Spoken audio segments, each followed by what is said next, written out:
Time seems to have stopped here. All of us must have caught ourselves thinking this. And it doesn't matter if you're taking a stroll or just passing by.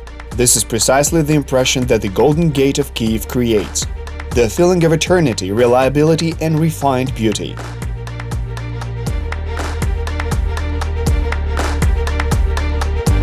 It seems as though it's always been here. Exactly, always. Ever since Grand Prince Yaroslav, named the wise for his intelligence and deeds, founded Kyiv. That happened in 1037, and the gates of the city were golden.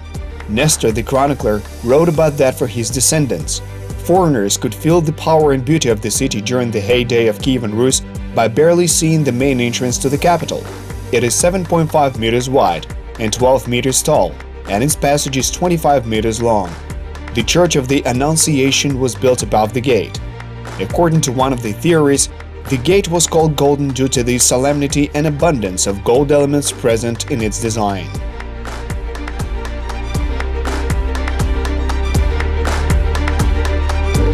On the last day of the outgoing year 1989, an eponymous station, Zoloty Varota, appeared in the Kyiv metro system.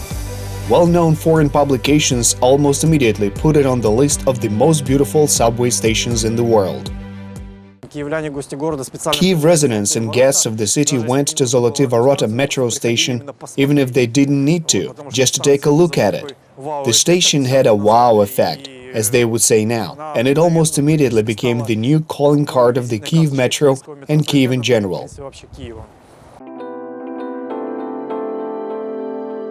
However, Zoloty Varota station as the world knows it today might not have existed. It turns out that the project was initially completely different. Everything was decided by chance. The subways of the Soviet Union were exclusively subordinated to Moscow at that time. Everything related to design and construction was decided in the capital. Moscow architects won the competition for the Kyiv Zoloty Varota station. The project turned out modern, neat, and also dull and completely faceless.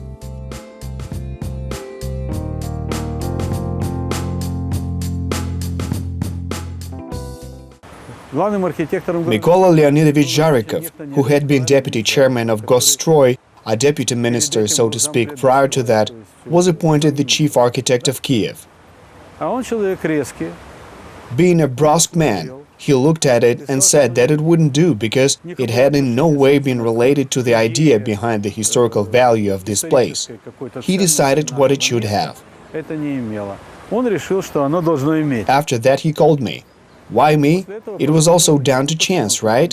So guided by his own considerations, he called me and told me one thing, to come and see him. I did. He pointed at it and asked, "Can this be?" I replied that this station was not worthy of being called the Golden Gate. He then added, "You said you were a fourth-generation resident of Kyiv, and your father is a great architect. So make something better than this, the both of you." И отец у тебя классный архитектор. Вот возьмите вдвоем и сделайте. On top of that, their deadline was just 1 week. That's all they had to birth the idea of creating anew the subway station, which was iconic for Kyiv residents. They were tasked with thinking through the details and submitting their project to the town planning council. At first glance, the task was unsurmountable. It was similar to writing War and Peace in the same period of time, for example. But the Zhezherins did not disappoint. By the way, the father and son had never worked together prior to this project.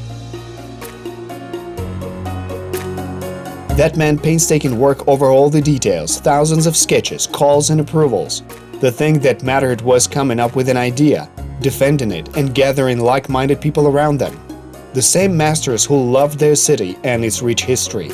The dimensions of the station were predetermined by engineers.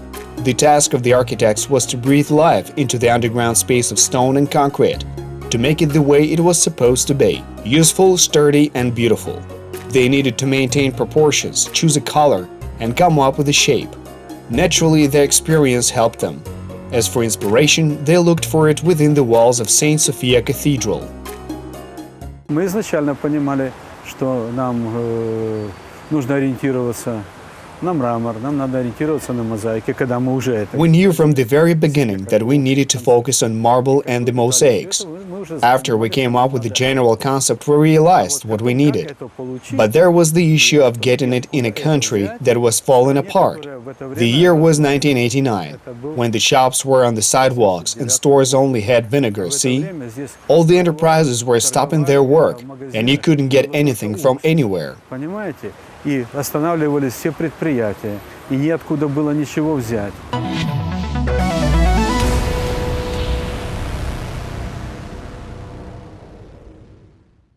Today, when we can enjoy the beauty and grandeur of the station styled after ancient temple buildings, it seems that there could be no other way. But in reality, everyone was taking a risk at the time. Architects, construction workers, and even city leaders risked their reputations, positions, or party membership. The former Soviet Union was already creaking at the seams, but the central authority still remained. And the world was supposed to see the ambitious project of Kyiv people through any means possible. У нас мрамора в Украине нет. Нет такого белого мрамора, такой белый мрамор. There's no marble in Ukraine, no white marble. This white marble can only be found in the Urals and the Koelga quarry. Getting marble from there is Lavruhin's merit, because when I barged into his place at 11 at night and reported that we had a crisis and we wouldn't finish the station because we had none of the marble we needed, only the sawn-thin walled kind, while I needed slabs for the supports. He was seething at first, but then we started calling the Urals, and they supplied us with this marble piece by piece. I went there and accompanied each block because it could either be stolen or ruined. It deserves an entire story on its own. Нам дали этот мрамор поштучно.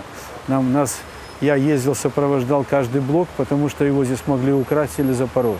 Это вообще целая история. However, the station's designers did not manage to find the gold smalt they dreamt of so much. The only plant that produced it had only just closed, so they needed to find a replacement quickly. They chose ochre instead of gold. A stained glass factory in Kyiv fulfilled the order. It is the yellow smalt we can see today at this station.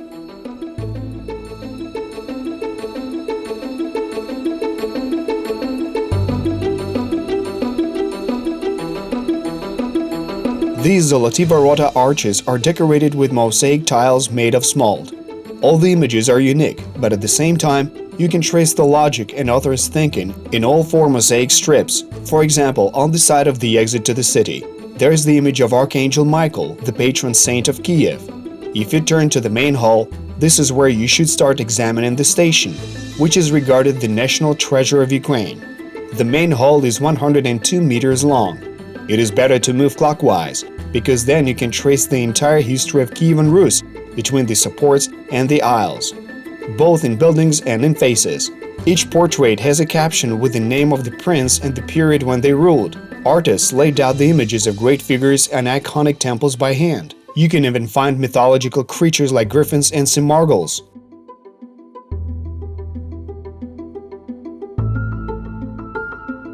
However, it is considered real luck for foreigners if they manage to make out the phrase "Glory to Ukraine" among the mosaic tiles. It is not easy. Besides, this fact had long been considered an urban myth.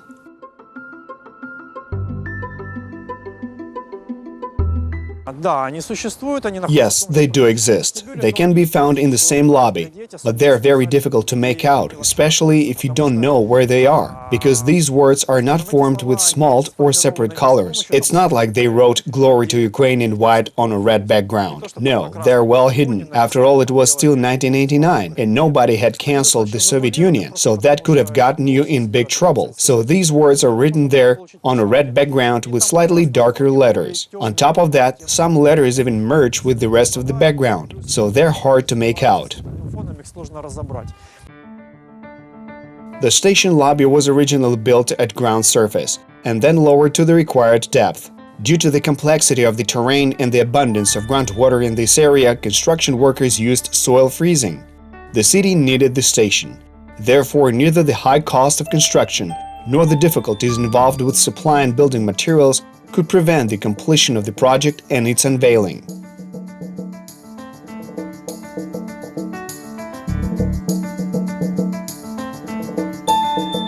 Today, the passenger flow of the station that is located in the historical part of Kyiv is over 20,000 passengers a day.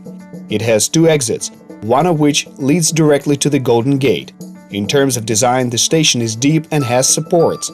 It consists of 3 underground halls, a middle one and 2 with train platforms. The halls themselves are divided by 2 rows of rounded pillars that are interconnected with arched passages. The curious design of the arches creates an illusion of brick-lined vaults.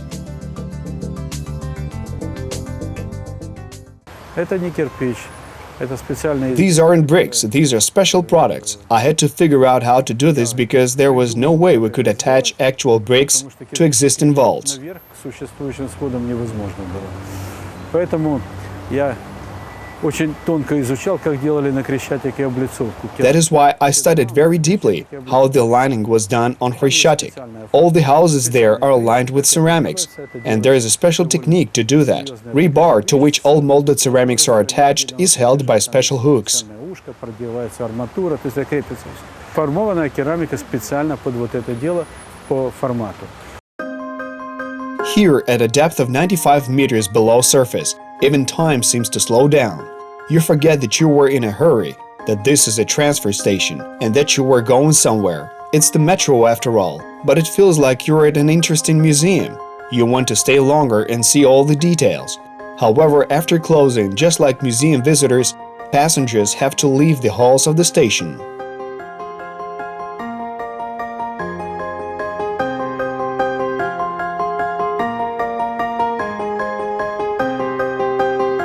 The rich design of Zoloty Vorota station is emphasized by the lamps there.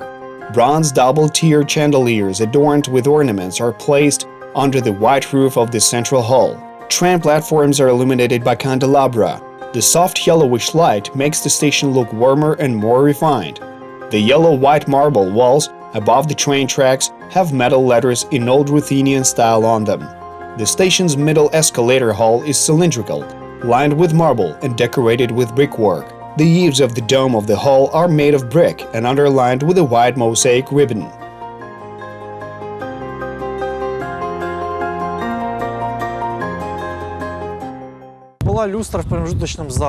There used to be a large 3-tier chandelier in the middle hall between the escalators and Zoloty Vorota station.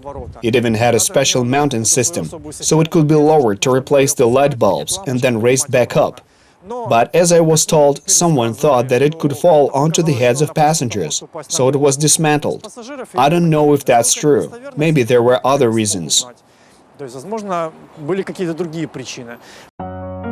The ancient relic of Kyiv saw the world again in the middle of the 19th century. Old masonry was restored, and the remains of earthen ramparts were cleaned up. The final recreation of the original look of the Golden Gate took place in the 1970s. Then the above-gate Church of the Annunciation was rebuilt, and a pavilion was built on the location of the main entrance to ancient Kyiv, which protects ancient masonry and serves as a museum. A strikingly beautiful view of the city opens up from here today. The theme of the architecture of ancient Kyiv in mosaic and stone is like a melody that found its other half in poems coming from the heart. Its song flows all the way to the Dnieper River. It is a perfect ensemble constructed by ancestors and preserved for their descendants. It is the cherry on top of the multi-layer cake soaked with love for Kyiv. It is a masterpiece made by craftsmen and recognized by contemporaries, which glorifies the beauty and grandeur of the ancient city from the depth of centuries to the present day.